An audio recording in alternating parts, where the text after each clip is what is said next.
நீங்கள் என்ன படிச்சிருக்கிறீங்க? நான் ஒழுங்கா ட்ரெஸ்ஸிங் செய்வேன் என்று சந்தேகப்படுறீங்களோ?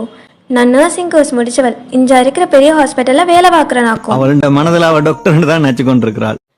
நான் வாங்கின மார்க்குக்கு ஒரு டாக்டர் ஆயிருக்கணும். இங்கதான் அகதிகளுக்கு டாக்டர் சீட் கொடுக்க கூடாதுன்னு சட்டமே இருக்கே. பின்ன நாங்கள் என்ன இந்த நாட்டு குடிமக்களோ? இவளோட வேலை பார்க்கிற டாக்டர் இவளோட திறமையை பார்த்து காதலிக்க ஆரம்பிச்சுட்டான். இவள் தான் கட்ட மாட்டேன்னு சொல்லிட்டாள். ஹாய் அன்பு, ஹவ் ஆர் யூ? என்னடா சொல்ற? என் பேரு யாழினி. நான் அறிவண்ட ஸ்நேகிதி. அறிவண்ட அண்ணன் வந்திருக்காருண்டு அங்கிள் சொன்னவர்.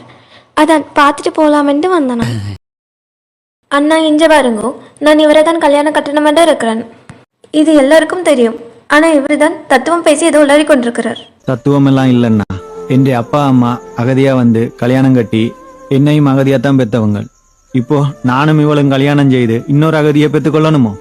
இது என்ன கல்யாண பந்தமா இல்ல அகதிகளை உற்பத்தி செய்யற சம்பிரதாய சடங்கோ? நல்லா பாடுறீங்க. தமிழ் பாஸ். இலங்கை தமிழ் தெரியுமே. ஓ தெரியுமா? மதுரை தமிழ், சைனா தமிழ், இலங்கை தமிழ். தமிழ்னாலே இந்த அன்புக்கு ஒரு அன்பு தானே.